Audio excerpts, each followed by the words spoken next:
Gente, bom dia, boa tarde, boa noite, tudo bem? Eu sou o professor Vinícius e hoje nós vamos ver linguagens, que é uma matéria muito importante no Enem. Então, vamos lá. Em linguagens, em gramática, hoje nós vamos trabalhar os conceitos de sujeito e predicado. Em literatura, nós vamos trabalhar o realismo, certo? Então, bora lá. O sujeito, introduzindo, o conceito, de sujeito, nós temos que o sujeito ele é um termo da oração que funciona como um suporte de uma afirmação feita pelo predicado ou ainda é um termo que sofre ou realiza uma determinada ação. Ou seja, ele é tudo aquilo que determina, o que vai acontecer. Ele é o núcleo da oração, certo? Ele é composto por núcleo e por termos associados, né? O núcleo do sujeito ela é a palavra principal do sujeito, ou seja, é a palavra que define de fato o sujeito e a concordância que esse termo vai proporcionar. Por exemplo, o discurso do rei foi breve. O núcleo do sujeito é o discurso. Então a gente na análise do sujeito, a gente vai focar na palavra discurso. E sempre quando a gente tiver problemas de concordância, a gente vai olhar para a palavra discurso, certo? Por exemplo, se eu colocasse um discurso de milhões de homens foi breve. Então, a palavra ali foi,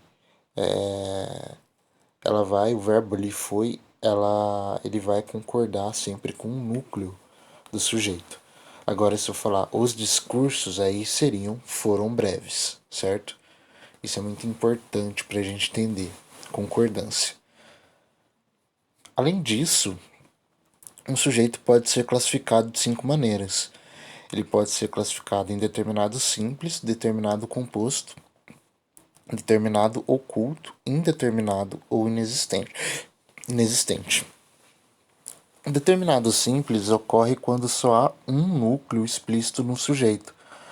Aqui a gente tem o paciente foi atendido. Ali a gente tem em itálico, o paciente ele é um núcleo determinado simples porque ele é o único núcleo do sujeito, Então ele acaba sendo sujeito determinado simples.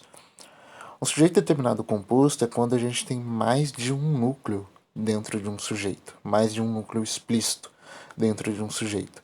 Então aqui a gente tem mousses e brownies são as melhores sobremesas. Então a gente tem aqui que mousses e brownies são os dois núcleos do sujeito. Então o sujeito acaba sendo composto, Um sujeito determinado oculto ocorre quando o núcleo encontra-se implícito no sujeito. Exemplo, andamos muito ontem, Aqui é implícito que o núcleo é nós, E então sempre quando a gente tem como subentender, seja isoladamente ou seja dentro de um contexto, a gente vai chamar de sujeito oculto. Aí a gente tem um sujeito indeterminado, ocorre quando não é possível localizar o sujeito na oração. Aqui, opinam muito, mas pouco fazem. Então, quem que opinam muito, mas pouco fazem? Vendo isoladamente, a gente não consegue estabelecer quem é esse sujeito. E o inexistente ocorre com verbos denominados intransitivos, ou seja, que não admitem sujeito. Aqui a gente tem o verbo chover, amanhecer, ou seja, choveu, entende? Não tem um sujeito que vai chover, não tem um sujeito que vai amanhecer. Então a gente tem sempre como sujeito inexistente sujeitos como exemplo, de sujeitos inexistentes, frases com verbos intransitivos. Antes de passar para o próximo slide, eu gostaria de falar com vocês um pouco sobre a diferença entre determinado oculto e indeterminado.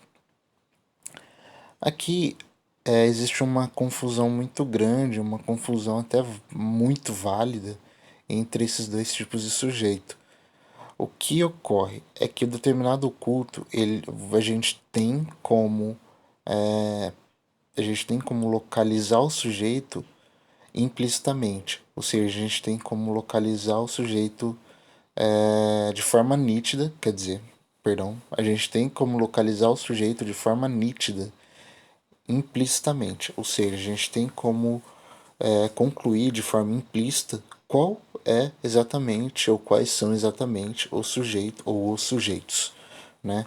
Então aqui, andamos muito ontem. O andamos, ele tem como sujeito nós, né? O andamos, ele na verdade é um verbo que ele é característico da forma verbal nós, da pessoa verbal da primeira pessoa do plural. Então, o que acontece? Sempre quando a gente tiver, tipo, sempre quando a gente tiver como concluir algo, concluir nitidamente qual é o sujeito, mas de forma implícita a gente vai ter o sujeito oculto.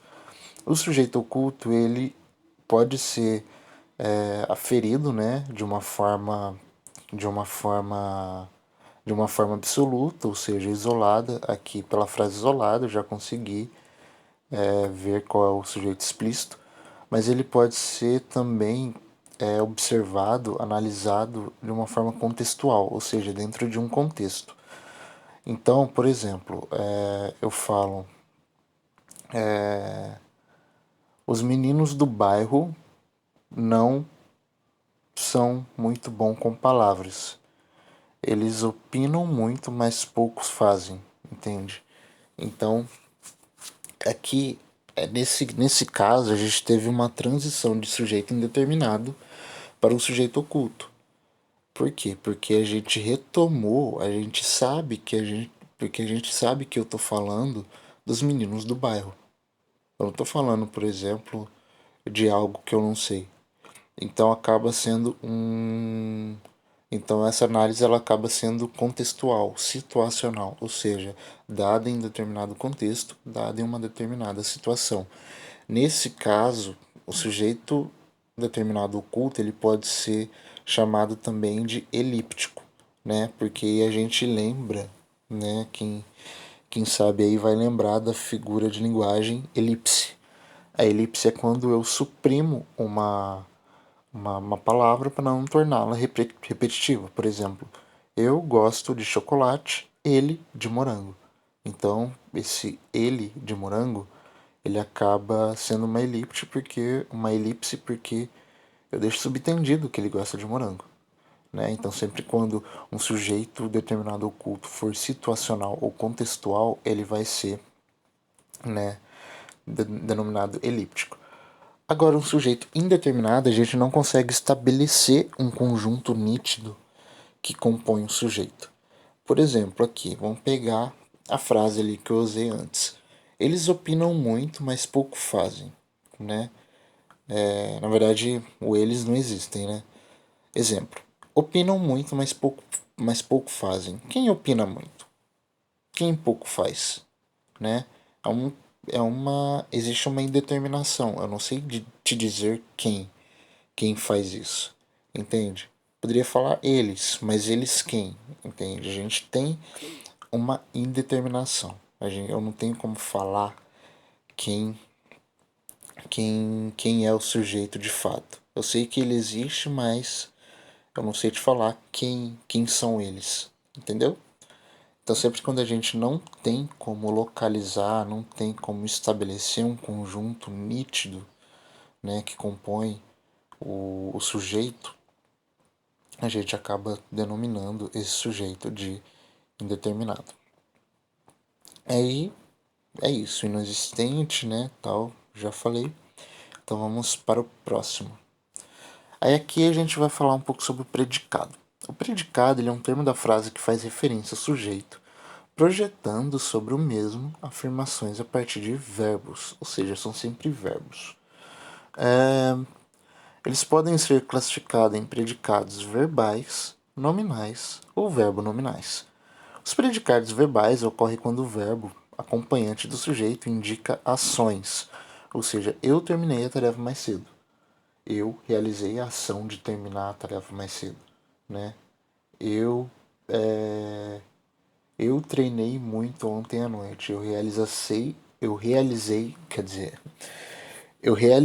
a tarefa, a ação de treinar mais ontem à noite, né? Então, sempre quando a gente tem uma ação, a gente acaba tendo um predicado verbal. Predicado nominal ocorre quando o verbo acompanhante do sujeito indica estado, ou seja, o patrão foi atencioso ontem. Geralmente, os predicados nominais eles sempre vêm acompanhados de adjetivos. Então, o patrão foi atencioso ontem. Eu não, eu não sou, eu sou meio preguiçoso, né? Então, esse verbo ser ele é um predicado nominal porque ele indica estado e não ação. Já predicados verbo nominais, eles ocorrem quando o verbo acompanhante indica tanto ação quanto estado. Ou seja, cheguei atrasado. Esse chegar, ele indica tanto a ação de ir quanto o estado de estar em algum lugar. Então aqui eu tenho é bem nesse caso, né, nos predicados verbo nominais, a gente tem que analisar o verbo e ver qual é o papel dele dentro da ação e dentro do estado da pessoa, né? Então a gente tem que ter um olhar muito analítico para conseguir, né, diferenciar os predicados verbo nominais. E aí, o predicado, ele, segundo seus diferentes tipos, eles podem também apresentar diferentes núcleos. O núcleo dos predicados verbais são os verbos que indicam a ação. Então vamos voltar lá. Eu terminei a tarefa mais cedo. Então o núcleo do predicado verbal vai ser o verbo terminar, né? Porque é ele que indica a ação. O núcleo dos predicados nominais são os adjetivos acompanhantes dos predicados. Então vamos voltar de novo. O patrão foi atencioso ontem. Então aqui o núcleo, como ele vai ser o adjetivo, a gente consegue entender que o núcleo do predicado nominal vai ser o adjetivo atencioso, né? E não o verbo que indica o estado. É como eu falei, sempre vai ser um verbo, um predicado nominal, ele vai ser acompanhado de um adjetivo, justamente porque esse adjetivo é que vai ser o núcleo do seu predicado, é justamente o adjetivo que vai dar sentido para o predicado nominal. E o núcleo dos predicados verbo-nominais são tanto os verbos indicadores de ação quanto o nome acompanhante do mesmo, né? Então vamos lá. Cheguei atrasado. Então, aqui a gente consegue entender que o núcleo do predicado verbo nominal é justamente o cheguei e o atrasado. O cheguei, porque ele indica a ação de chegar, e o atrasado, porque ele indica o estado de atraso que a pessoa possui. Então, ela está em um estado em que ela não deveria estar, entende? Ela está em um estado atrasado. Ela chegou depois da hora. Entenderam o que eu quis dizer? Então, sempre quando a gente tem, né, como núcleo, sempre quando a gente tem um predicado verbo nominal, a gente vai ter como núcleos tanto o nome quanto o verbo, porque o nome vai indicar, né, o, o estado, né, da pessoa, do sujeito, e o verbo vai indicar a ação que ela realizou, certo? Então, é isso. Dentro da gramática ainda, né, agora falando um pouco sobre a relação entre sujeito e predicado, a gente vê que o sujeito ele pode assumir três formas diferentes. Né? Essa relação, na verdade, não propriamente sujeito, mas a relação sujeito-predicado, ela pode assumir três formas diferentes. Ela pode assumir a forma direta, ela pode assumir a ordem inversa, ou ela pode assumir o meio do predicado. A forma direta ela acontece quando o sujeito é colocado antes do predicado, ou seja, aqui. Os amigos empenhados organizaram a festa. Os amigos são o sujeito, né? Empenhados, né? É o complemento do sujeito. organizaram a festa. Então, a gente tem o predicado. Predicado organizaram a festa, ou seja, eles realizaram, né, o ato de organizar a festa. Aí a gente tem a ordem inversa. A ordem inversa, ela é muito própria de uma figura de linguagem chamada hipérbato. E isso acontece muito na literatura, em poemas, né, na escrita artística, né? Então, a gente tem aqui como exemplo, a gente tem como conceito, né? Acontece quando o sujeito é colocado depois do predicado. E como exemplo, a gente tem organizaram a festa os amigos empenhados, né? Então, aqui a gente tem primeiro organizaram a festa, que é o predicado, os amigos empenhados, certo? E aí a gente tem o meio do predicado. O meio do predicado, ele ocorre quando o sujeito é colocado em meio ao predicado, né? Então a gente tem o predicado nominal, que acompanha os amigos, que indica estado, e o predicado verbal, que é o organizar. Então aqui a gente tem empenhados, predicado nominal de amigos. Os amigos organizaram a festa, entendeu? Então aqui a gente tem o sujeito colocado, né, entre os predicados, certo? Agora falando um pouco mais sobre literatura, né, eu trouxe aqui um quadro para expressar muito bem, né, a nossa aula de hoje, que é o realismo, né?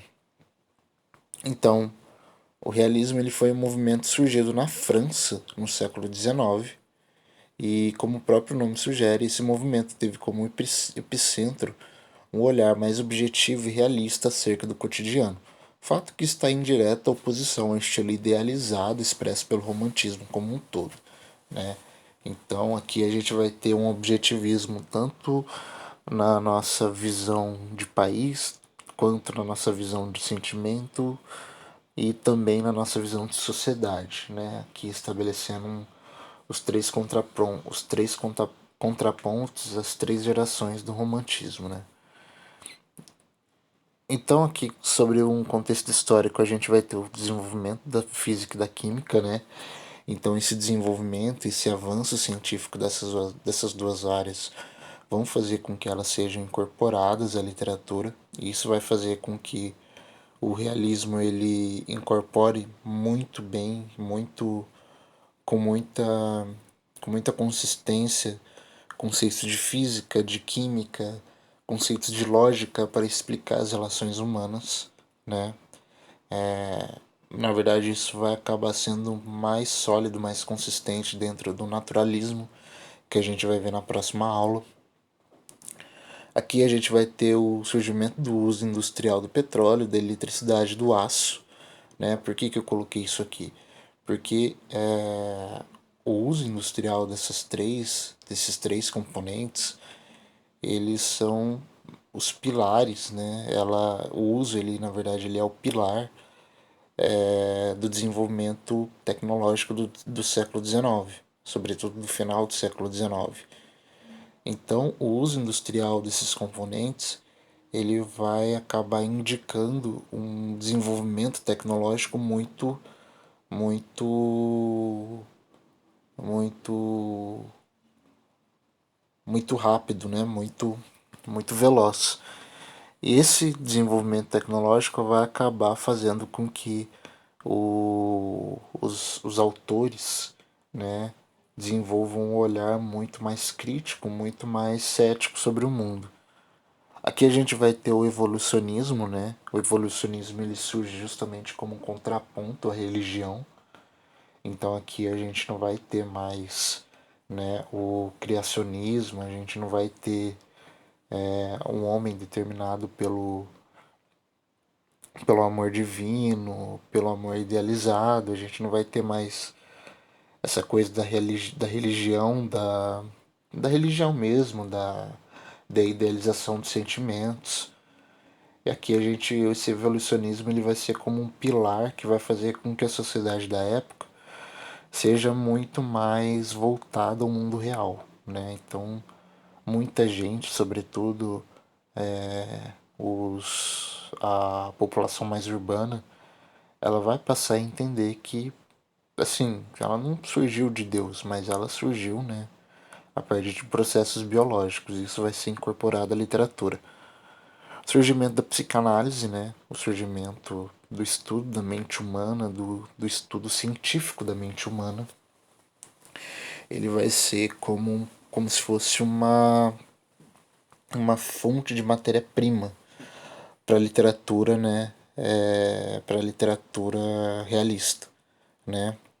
Então, a exploração de complexos, a exploração, né, de, de, de teorias da psicanálise que estava surgindo no final do século XIX, ela vai acabar sendo, né, uma, uma fonte de assuntos, uma fonte de enredos, uma fonte de contextos para a literatura realista. E o socialismo científico, né? O socialismo científico, ele é análise, ele é o socialismo ligado à análise da sociedade. Então aqui a gente vai ter muito a questão da análise das mazelas sociais, da análise do, dos, dos fenômenos sociais a, que levam à pobreza, à miséria. Aqui a gente vai ter o olhar um pouco mais realista, né? Aqui a gente tem um contraponto muito interessante em relação à terceira fase do romantismo, né? Que na terceira fase do romantismo a gente tem uma visão de sociedade, uma ânsia, né, por mudança social, mas muito idealizada, que a gente vai ter não tanto essa ânsia, mas a gente vai ter uma análise da sociedade muito mais realista, muito mais, né, muito mais, como que eu posso dizer, realista mesmo, assim, muito mais objetiva. Essa é a palavra que eu estava procurando. E isso vai ser muito importante, né, para a questão social que para as questões sociais que essas obras elas vão acabar abordando. Aí como características a gente vai ter da literatura realista, né? A gente vai ter o objetivismo e a impessoalidade. Então aqui os sentimentos do autor, ainda que haja narração em primeira pessoa, os sentimentos do autor eles não vão ser o foco da narrativa, né? Ou ainda que haja a narração em primeira pessoa, o foco vai ser em narrar os fatos tal qual eles se deram, né? Então isso vai ser um contraponto muito claro ao subjetivismo, né? E ao exagero, né? Do romantismo. A gente vai ter o racionalismo, ou seja, pensar as coisas a partir de uma perspectiva lógica, a partir de uma perspectiva racional, né? Então, se no romantismo a gente tratava o amor como algo sublime ou como algo acima da nossa compreensão, no romantismo eles vão tratar o amor como uma coisa boba ou como uma coisa assim que é determinada por fatores biológicos, químicos e físicos, né? Ou seja, muito mais relacionada à lógica, né? A gente vai ter a análise psicológica e social dos personagens, ou seja, quase todo personagem de uma obra realista ela vai ser profunda, né? Não por quê? Porque a gente vai ter, né, numa obra realista sempre uma tendência a analisar as personagens de um ponto de vista psicológico e social, ou seja, a gente vai analisar a psique daquela personagem, o que ela pensa, o que ela sente, e a gente vai analisar o contexto, o ambiente em que ela está inserida, né? A gente vai ter a contemporaneidade, Ou seja, aqui a gente não vai ter tanta a exploração de fatos passados e nem a idealização do futuro, né? Aqui a gente vai, as obras realistas elas são muito interessantes justamente porque elas sempre tentam retratar a sociedade da época, né? Então é como se as obras realistas fossem um olhar histórico daquele que viveu, não, um olhar de um fato histórico sob o ponto de vista daquele que viveu a história, né? Então, se a gente quiser entender como era a sociedade brasileira no final do século XIX, é muito interessante a gente ler, por exemplo, Machado de Assis, porque ele nos dá muito bem claramente essa noção de como era, né, o Brasil do século XIX. E aqui a gente vai ter a perfeição formal, né? Aqui a gente não vai ter perfeição formal, não significa preciosismo ou algo do tipo. Mas aqui a gente vai ter sempre a busca, né, por uma escrita formal perfeita, uma escrita que seja ao mesmo tempo estética, né? Uma escrita que seja ao mesmo tempo rebuscada, mas também ao mesmo tempo, como que eu posso dizer, compreensível, né? Então isso vai acabar sendo um fator muito marcante dentro do realismo. E como principais autores, né, a gente tem Machado de Assis. Aqui eu coloquei algumas obras, né, Memórias Póstumas de Brás Cubas, Dom Casmurro, Quincas Borbas. Aí a gente tem o Memorial de Aires, que é muito bom também.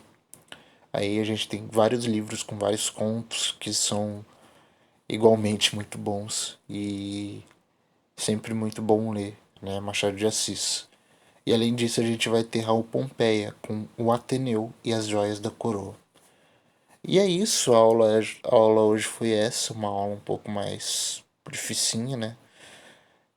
Muito obrigado pela atenção de vocês e até a próxima aula. Tchau, tchau.